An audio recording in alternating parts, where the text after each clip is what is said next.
Bahujan Samaj party की राष्ट्रीय अध्यक्ष कुमारी मायावती ने कांग्रेस पार्टी पर आरक्षण के मुद्दे को लेकर तीखा हमला बोला है। हरियाणा विधानसभा चुनाव को ध्यान में रखते हुए मायावती ने कांग्रेस पर दोहरा रवैया अपनाने का आरोप लगाया। उन्होंने कहा, कांग्रेस पार्टी आरक्षण को लेकर कहती है कुछ और करती है कुछ। यह पार्टी दलितों के हितों की अनदेखी करती आई है और अब इसका पर्दाफाश हो चुका है। मायावती ने खास तौर से दलित समुदाय से आह्वान किया है कि वे इस बार के चुनाव में कांग्रेस को कड़ा सबक सिखाए। उन्होंने जोर देकर कहा कि कांग्रेस ने हमेशा दलितों के साथ छल किया है और अब समय आ गया है कि हरियाणा के विधानसभा चुनाव में दलित समाज एकजुट होकर कांग्रेस को जवाब दे। दलितों से अपील मायावती ने अपनी अपील में कहा, कांग्रेस ने बार बार दलितों के हक और अधिकारों को नजरअंदाज किया है। अब हरियाणा के दलितों को इस चुनाव में कांग्रेस को अपनी ताकत दिखानी होगी। मायावती के इस बयान के बाद हरियाणा के चुनावी माहौल में हलचल मच गई है। अब देखना यह होगा कि उनकी अपील का दलित समुदाय पर कितना असर होता है। जब मान्यवर श्री कांशीराम जी जीवित थे और हरियाणा प्रदेश में आते थे, आप लोग बड़े दुखी थे कि हमारे पास रोटी रोजी के साधन नहीं है, हमारे पास खेती करने के लिए ज़मीन नहीं है। तो उस समय आप लोग एक नारा लगाते थे कि जो ज़मीन सरकारी है वो ज़मीन हमारी है। आप लोग एक नारा लगाते थे, लेकिन वो नारा आपका पूरा नहीं हो पा रहा था हरियाणा में। और ये कब होगा? जब आपकी सरकार बनेगी।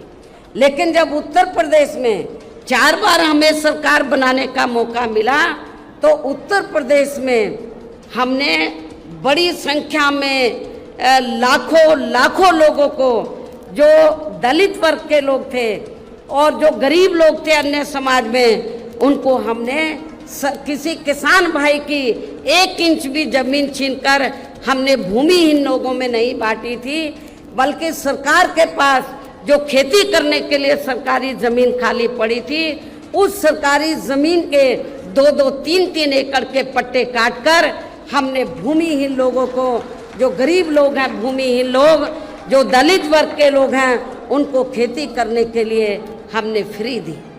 और इतना ही नहीं, आपको ये भी मालूम है कि जहाँ पर दलित बस्तियाँ होती हैं तो वहाँ जाते ही मालूम पड़ जाता है हर गांव में, गांव देहात में, कि यहाँ पर दलित वर्ग के लोग रहते हैं। क्योंकि जो भी पार्टियाँ सत्ता में आई, उन्होंने आपकी दलित बस्तियों को विकसित नहीं किया।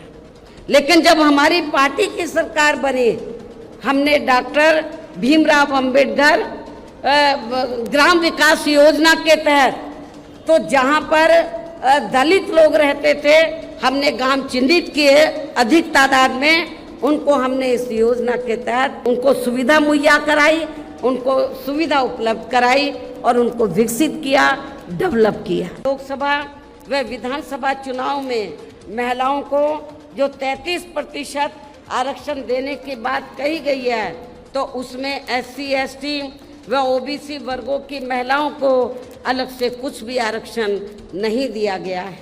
इसके साथ ही इन वर्गों के लोगों को जुल्म जाति से निजात दिलाने के लिए जो भी नियम व कानून आदि बने हैं, तो उन पर भी केंद्र व अधिकांश राज्यों की सरकारें सही से अमल नहीं कर पा रही हैं, जिससे अब यहाँ खासकर दलितों व आदिवासियों के ऊपर शोषण करने वाले लोगों का, अति पिछड़े वर्गों के लोगों के ऊपर भी शोषण करने वाले लोगों का मनोबल और भी ज़्यादा बढ़ रहा है। और ये सब हमें यहाँ आपके हरियाणा प्रदेश में भी काफ़ी कुछ देखने के लिए मिल रहा है।